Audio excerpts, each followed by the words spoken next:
दिल में सनम की सूरत, आंखों में आशिकी दे, मेरे खुदा मुझे तू एक और जिंदगी दे।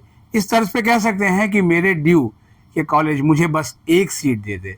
आज संडे जो है वाकई में एंग्जाइटी का दिन है, क्योंकि आज मॉप अप राउंड के लिए आवेदन का अंतिम दिन है और जिस वक्त तक आप ये वीडियो देख रहे होंगे आप इसके लिए अप्लाई कर चुके होंगे, लेकिन जो अभी तक अप्लाई नहीं कर पाए हैं वो अगर समय बचा है तो तुरंत जाकर अप्लाई कर दें। जो कुछ तकनीकी समस्याएं नज़र आ रही थी वो अब सब ठीक हो गई हैं। जी हाँ, सब ठीक हो गई हैं। स्वागत है हमारे चैनल पर। मैं मुनमुन श्रीवास्तव आपका हार्दिक अभिनंदन करता हूं और आप सभी को शुभकामनाएं देता हूं। सबसे पहले कि आपको मॉप अप राउंड में अपने चॉइस की एक सीट ज़रूर मिल जाए। हालांकि चॉइस बहुत कम है और बात मिस्टेक्स की हो रही है। आज कई पेरेंट्स ने कहा कि सर फॉर्म तो कहीं रिजेक्ट नहीं हो जाएगा।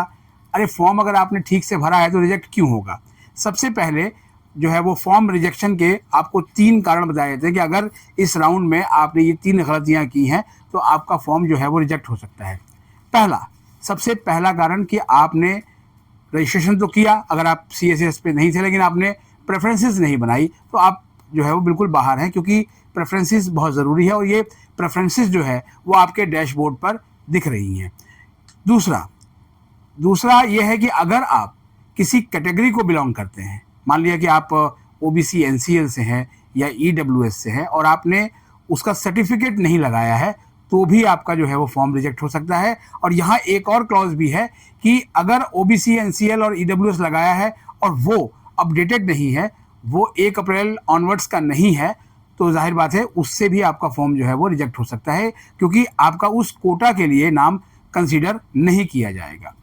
तीसरा जो फॉर्म रिजेक्ट करने का जो कारण जो बताया गया है वो ये है कि आपने जो है अपने जो मार्क्स हैं उनको भरने में कुछ गलतियां करी हैं, तो उसकी वजह से भी हो सकता है। हालांकि इसके लिए कॉलेजेस आपको थोड़ा सा मौका देंगे, क्योंकि आपने अपने डॉक्यूमेंट्स जो है अपलोड किए हुए हैं, क्लास 12 की मार्कशीट, क्योंकि उससे उसका मिलान किया जाएगा। क्योंकि ये जो राउंड है वो पूरा क्लास 12 के मार्क्स के ऊपर डिपेंड करता है, तो जब क्लास 12 के ऊपर डिपेंड करता है तो जाहिर बात है कि उसके मार्क्स जो है वो लिए जाएंगे। CUT का स्कोर और यहाँ का स्कोर का कोई मतलब नहीं है। आपने कहा कि सर CUT में वो सब्जेक्ट तो हमने दिए ही नहीं थे, लेकिन वो सब्जेक्ट थे, तो क्या मेरा फॉर्म रिजेक्ट हो जाएगा? रिजेक्शन का ये भी कोई कारण जो है वो नहीं है। ये तमाम सवाल हमने जो है वो ड्यू के एडमिशन ब्रांच को आपके भेजे थे। ये बहुत कॉमन क्वेश्चन थे जिनके जवाब आए। अब आते हैं उस तकनीकी समस्या के ऊपर जिसको लेकर बहुत ज़्यादा बेचैनी है, और वो है कि जो रजिस्ट्रेशन क्लोज दिखा रहा है, अब ऐसा नहीं है। ड्यू के dean admission professor Hanif Gandhi ने कंफर्म किया है कि ऐसी कोई समस्या नहीं है। ऐसी समस्या अगर किसी विद्यार्थी को आ रही है तो वो री लॉग इन करे तो उसके बाद जो है उसकी समस्या ठीक हो रही है।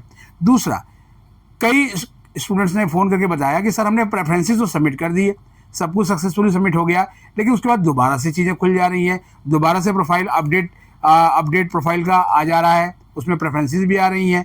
तो आप क्या करें? देखिए, ये सब जो है शाम को 5 बजे ऑटो लॉक होगा। तो इसलिए अगर आप ये सोच रहे हैं कि आपने प्रेफरेंसेस तो बनाई थी और उसके बाद फिर से दोबारा कर रहा है, अगर आपको उसमें कुछ अपडेट करना है तो आप लास्ट तक भी उसे अपडेट कर सकते हैं, लेकिन जो है वो अपडेट जो आप लास्ट प्रेफरेंस करेंगे वही मानी जाएगी। तो अगर आप ये सोच रहे हैं ना कि हमने अपडेट करना है जी, हमें फिर से दोबारा से हम चीज़ें करते हैं, तो आप बहुत सोच समझ के करिएगा, क्योंकि जो आपकी प्रेफरेंसेस लास्ट होंगी, लास्ट प्रेफरेंसेस, जैसे आप मोबाइल में कुछ काम करते हैं ईमेल वगैरह पे, जो आपने लास्ट सेव किया है ना वही रहता है डाटा। अदरवाइज अगर आप उसमें कुछ चेंज करते हैं तो आप उसे सेव करना ना भूलें। यहाँ पर जो है वो एक सवाल और भी है कि सर ऑटो लॉक होगा या लिस्ट को सबमिट करना होगा। ये बहुत सवाल है। ये ऑटो लॉक ही हो जाएगा अगर आपने सबमिट नहीं किया है या कुछ भी, जो कोई समस्या नहीं है। मॉप अप राउंड को लेकर दिल्ली विश्वविद्यालय बहुत संजीदा है। हालांकि आलोचना भी हो रही है कि छुट्टियों के समय में इसको रखा गया और दिल्ली विश्वविद्यालय में फ़ोन करने पर कोई फ़ोन उठ नहीं रहा है और कहीं से कोई सपोर्ट नहीं मिल रही है। लेकिन ऐसी शिकायतें जो है वो बहुत अधिक नहीं है। जो आई हमने उसको लगातार एक पत्रकार होने के नाते भेजा और जो भी वहाँ से सूचना मिली उस पर हमने ये किया। इसीलिए मैंने आज ये दोपहर बाद ये वीडियो करने का जो है वो ठाना, क्योंकि ये वीडियो करना इसलिए आवश्यक है क्योंकि अभी लास्ट तक आप कंफ्यूज हो रहे हैं। सर मॉप अप राउंड 2 आएगा क्या, इसके बारे में जो है वो अभी बाद में देखेंगे। अभी तो मॉप अप राउंड जो 1 है वही कंप्लीट नहीं हुआ। अभी तो केवल एप्लीकेशन की आज लास्ट डेट है, तो आप उसका तो फायदा उठाइए, जो अभी सामने है केवल उसको देखिए। मॉपअप राउंड में नेक्स्ट करने पर जो है वो रजिस्ट्रेशन क्लोज आ रहा है, प्लीज़ हेल्प सर। इसका जवाब भी जो ड्यू के एडमिशन ब्रांच से मिला है, तो उसमें यही है कि आप फिर से लॉगिन करिए। री लॉगिन करने पर ये समस्या ठीक हो रही है, और ऐसा कई स्टूडेंट्स ने जो है वो फ़ोन करके और मैसेज करके जो है वो जानकारी दी है। मॉपअप राउंड रिजल्ट कैसे आएगा, इस पर एक वीडियो जो है वो हमने पीछे की थी। आप इस चैनल पर स्क्रॉल करके उस वीडियो को देख लीजिए। एक कमेंट जो है मुझे मुरादाबाद से मिला कि सर यूआर कैटेगरी में तो सीट्स बहुत कम हैं, तो कितने चांसेस हैं हमारे एडमिशन के। देखिए, ये तो मैं नहीं बता सकता कितने चांसेस हैं, लेकिन चांसेस सभी के लिए ब्राइट हैं। जब सीटें थोड़ी होती हैं, आवेदन भी बहुत अधिक मॉपअप राउंड में होने की संभावनाएं नहीं है, क्योंकि इसी पेरिफेरी में तमाम जगह पर एडमिशन हो रहे हैं। हमने दिल्ली विश्वविद्यालय से आज इसका डाटा भी मांगा था, लेकिन जिस समय तक मैं ये वीडियो कर रहा हूँ वो डाटा हमें प्राप्त नहीं हुआ है। नहीं तो मैं आपको शेयर करता कि आखिर कितने जो कैंडिडेट्स हैं उन्होंने अभी तक मॉपअप राउंड के लिए अपना फॉर्म भर दिया है।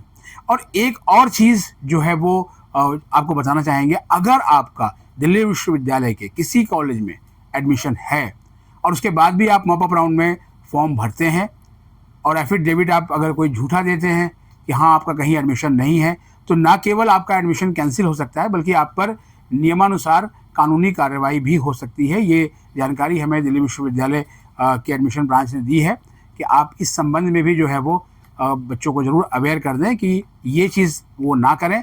अगर वो किसी SOL या NC वेब जो नॉन रेगुलर फॉर्मेट हैं उसमें एनरोल्ड हैं, वो मॉपअप के लिए एलिजिबल है। एक NC वेब का ही एक सवाल और आया था कि सर NC वेब में 5th कट ऑफ के बाद कुछ चीज़ें अपडेट नहीं हो रही हैं। देखिए, NC वेब का जो दाखिला पोर्टल है वो इससे बिल्कुल अलग है, तो आप बराए मेहरबानी आप उस दाखिला पोर्टल को जो है वो देखिएगा। इसके अलावा एक और सवाल जो बहुत ज़्यादा आज पूछा गया है, वो सवाल ये है कि सर जो है वो कि क्या हमें उन कैटेगरीज में भी सीट मिलने की उम्मीद है। ये सवाल यूआर कैटेगरी का है, जैसे SC ST में अगर सीटें खाली रहती है। नहीं, ऐसा बिल्कुल नहीं है। इस सवाल को भी सिरे से जो है वो नकार दिया गया है, और ऐसा पहले से भी होता आया है, क्योंकि ये भारत सरकार के जो आरक्षण के नियमानुसार ही है। अगर आपकी सीट है तो आपको ही मिलेगी, लेकिन जो रिजर्व कैटेगरी के स्टूडेंट्स हैं उनको भी जनरल में मिल जाती है, लेकिन जनरल कैटेगरी के स्टूडेंट्स को रिजर्व कैटेगरी में सीट नहीं मिलती है। रिजर्व कैटेगरी का अगर मेरिट मैच करता है जनरल में तो उसको सीट अलॉट होती देखी गई है, और ये ऐसा जो है वो हर वर्ष होता है। लेकिन जो बची हुई सीट्स हैं SC ST की, उसे किसी भी रूप में कन्वर्ट नहीं किया जा सकता है। तो फिलहाल आज के लिए इतना ही है। जिस समय आप ये वीडियो देख रहे हैं हो सकता है टाइम ओवर हो चुका होगा, लेकिन अगर टाइम ओवर नहीं हुआ है और आपने आवेदन नहीं किया है तो आप बिल्कुल दे दें, क्योंकि ये पूरा नॉन CUET राउंड है। बार बार कहूँगा, जिन्होंने CUET की परीक्षा नहीं दी थी वो भी इसके लिए एलिजिबल है, अगर क्लास 12th में जो है वो पास हैं तो। और इसके लिए कोई मिनिमम जो है वो क्राइटेरिया नहीं है एलिजिबिलिटी का कि आपके इतने मार्क्स होने चाहिए। आप 12th में पास हों, आप अप्लाई करिए। अगर आपकी मेरिट मैच करती है तो आपको एडमिशन मिलेगा। आप सभी को ऑल द बेस्ट। आपके जो सवाल हैं उसे कमेंट बॉक्स में लिख दीजिएगा, हम कोशिश करेंगे कि उनके जवाब भी आपको जल्द से जल्द दें। नमस्कार।